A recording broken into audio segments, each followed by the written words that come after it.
Welcome back, everybody. Howard Bender here with the GM Jim Bowden by my side, and it's time once again for another episode of Fantasy Alarm's Front Office Insights, where we're breaking down all of the MLB teams and giving you the what for as far as prospects to the GM and everything in between. Today we go to the Colorado Rockies, and here we go, Jim. This is a team that was in massive trouble last season, no doubt about it. 68 and 94, a minus 175 run differential. They finished dead last in the National League West. I don't really know if they did anything on the offseason to make themselves better. What do you think? Yeah, Howard, I think they probably had the worst offseason of any of the 30 teams in Major League Baseball. Just basically very inactive. I mean, in the free agent market, they did sign two free agents, right-handed pitcher Jose Urena to a one-year, $3.5 million deal, and reliever Pierce Johnson to a one-year, $5 million deal. That's all they did in free agency. They made a couple of trades, none of which are significant. They did acquire third base prospect Nolan Jones from the Cleveland Guardians for infielder Juan Brito.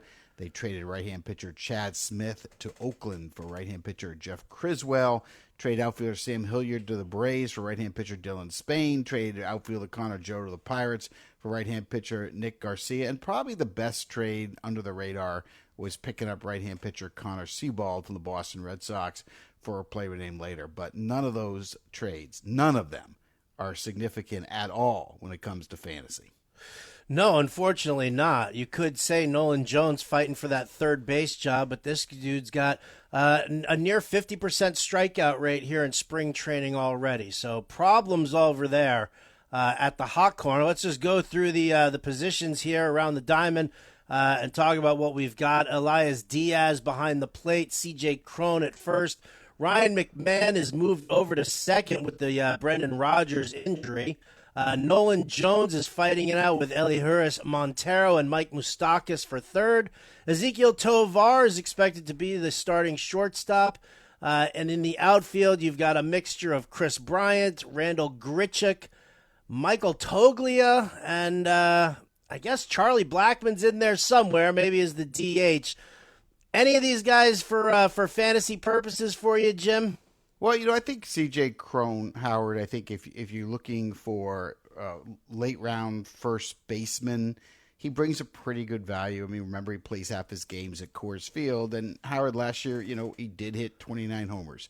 He did drive in 102 runs. So you can't ignore that. A 257 batting average, 31% on base when it comes to the OBP. But when you talk about 29 homers, 102 RBIs, yeah, that plays. So, I think when we're looking at first baseman, if you're not able to get one of the top 5, 6, or 7 guys at that position, I think Cron is a pretty good value. I will tell you that, I'm a fan of the shortstop Ezekiel Tovar, but he's a rookie, and I really don't know what you can count on with him. I know that the scouts are very high on him. He's a really good defensive player on both sides, and they think he's going to hit. I'm not going to be drafting him because I need to see it first. But I am very impressed with what I have seen, at least on the digital. So, he's impressive. Ryan McMahon's had some value in the past, but, 20 homers at 250 average is probably what you're expecting there. I wouldn't take a chance on any of the 3 third basemen that you mentioned. But I would say this, in terms of the outfield, I do have interest in Chris Bryant. And, look, he signed that big contract a year ago, and then he got hurt, and basically everyone has forgotten about Chris Bryant. And I don't think that's fair when you remember he'll be playing half his games at Coors. I think that matters. So, the last time we saw him in 2021, he hit 25 homers, drove in 73 runs, and stole 10 bags and was an all-star. That's the year he started the year with the Cubs, got traded to the Giants. Then this past year, played 42 games and then got hurt. But he did hit 306 when he got hurt. So I think Coors is going to help him. I think getting rid of the shift helps him, and I think the power is going to play. So I think, 25 to 30 homers for a guy that's probably going to hit about 280, 290, somewhere in that area is kind of a pretty good value, I think. So he's certainly somebody that I would consider, Howard. I completely agree with you about CJ Cron. I definitely don't mind taking him as a first baseman if you miss out on those top 5 or 6 guys. Brian, I get it. I definitely know that there's pop in the bat. If you could tell me that he's going to hit 280, 290, I mean, that definitely puts him on the radar. But it's really kind of funny because I don't feel like we need to pay that tax that he's playing half his games at Coors.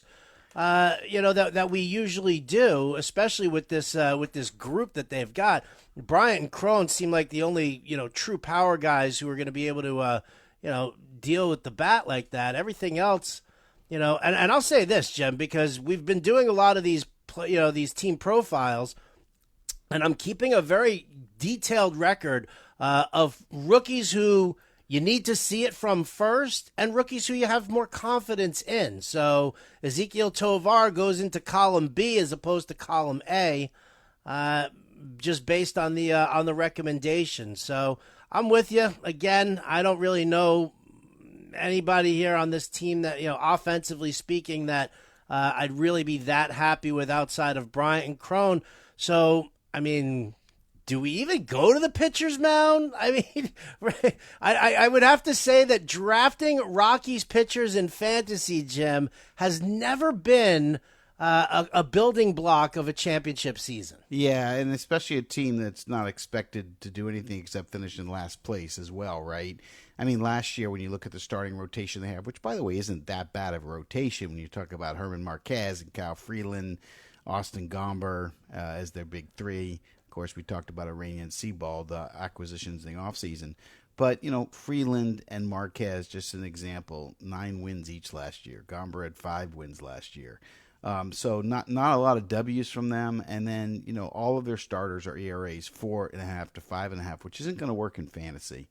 So I don't think there's any doubt when it comes to starting rotation. You just got to pass, I mean, the only interest you'd have is if one of them gets traded, right? If Herman Marquez got traded, I think that would be a guy that I've had of interest in, but not as a member of the Rockies. But I think when you get to the bullpen, different story, Howard, because saves are saves regardless of where they come from.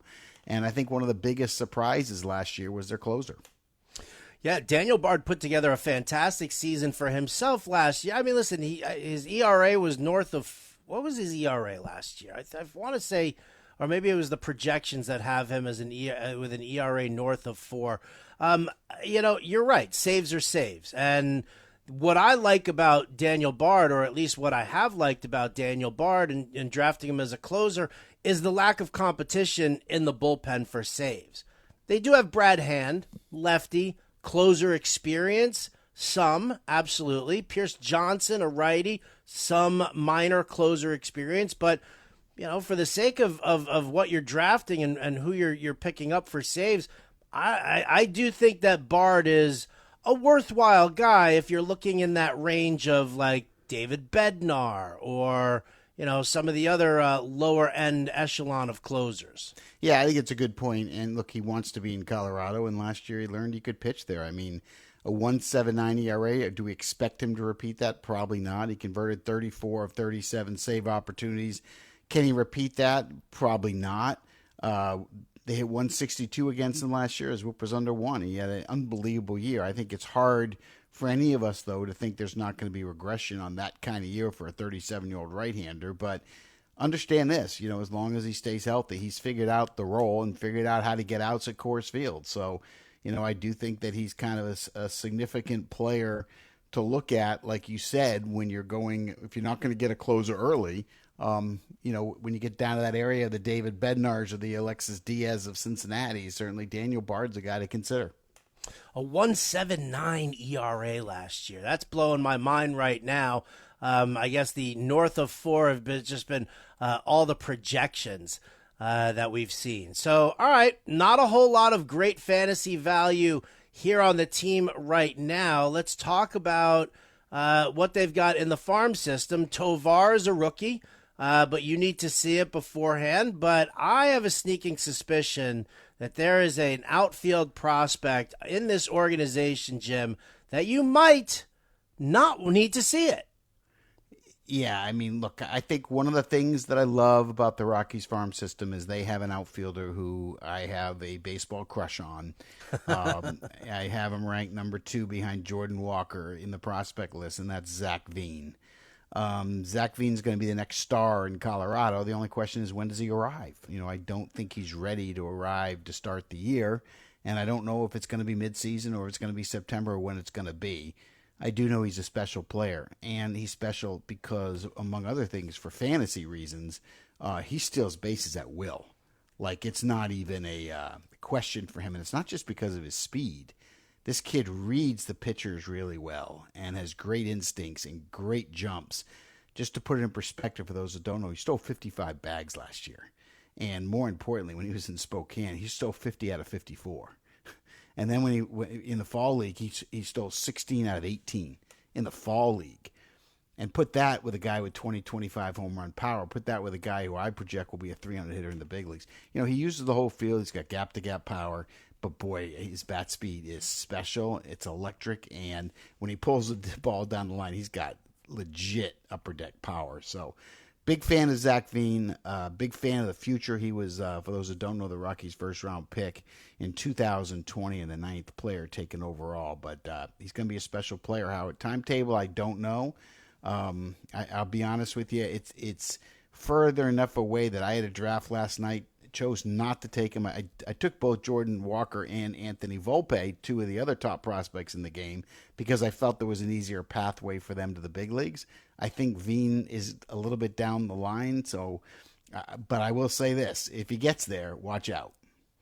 Well, I mean, the question, I guess, is who's standing in his way. Bryant and Grichuk are there. Daza is a backup outfielder. What do we know about Toglia here, the switch hitter? He's sitting in. They've got him penciled in into right field for the time being. I mean, is this a kid who's going to be able to hit? Is he going to be able to keep Zach Veen from being called up? Yeah, Michael Toglia is never going to block anybody from getting to the big league. But, you know, look, this is a guy that's got some power. That's the thing you like about him the most. Not sure how much he's going to hit. Not a guy that, you know, I have a lot of interest in drafting, but you know, certainly I respect the power when he gets up to the plate. And you know, he's had a good spring for the Rockies, hit a couple of home runs this spring so far. Can also play first base and right field, left field, but not a player I'm interested in fantasy. Yeah, all right. Makes sense indeed. Listen, we know that this team is not competing this season. We know that there is no concern over how aggressive front office will be as far as trading for key components. But maybe we look at this from a different angle, Jim, and figure out which one of these guys, if not all of them, Bryant, Grichuk, Blackman, Crone, who could they end up dealing away at the deadline to just grab prospects? I don't think they'll do that. I think, you know, you've got a front office that acts like they're on Ambien all the time. They don't like to make moves in general. Since the GM Bill Schmidt has taken over, he's been very, very quiet. And then you have an owner that seems to be very clueless on how his team sets up. You know, last year he predicted they would win 90-plus games. They finished in last place. This year, he's come out and said they'll win more than they lose, and has started criticizing the San Diego Padres and talking about all the holes they have. I really don't quite understand where the Rockies front office and ownership kind of views this team. I can tell you how I view the team. I view it as a last-place team with some good prospects coming, but little hope for the future. All right, little hope for the future, the Colorado Rockies. Jim, before we close the books on the Rockies, one sleeper, one bust, who you got? Okay, so sleeper, I'm going to go with Chris Bryant that we just talked about here because, you know, I think where he's going in drafts, he's quality. I mean, who knows, you know, how many home runs he hits? 25, 30, could it be 35? Maybe if he stays healthy. He's going to love playing half his games at Coors. It's going to be huge for him, and he's going to live up to the contract. He's a hard worker. I think he was embarrassed with his first year in Colorado. So I think he's a sleeper for where he's going. I do. Bus is going to be Charlie Blackman. You know, he's done. Coors Field will help, you know, get him through the contract maybe, but Howard, ... All right, well, there you go, folks. That's the Colorado Rockies in a nutshell for fantasy purposes over here. And as always, we thank you for listening in on the Front Office Insights. You can find them on the SXM app under the Fantasy Alarm header. You can also find them over at the Fantasy Alarm MLB Draft Guide. You can't miss it right there on the Draft Guide homepage, Front Office Insights.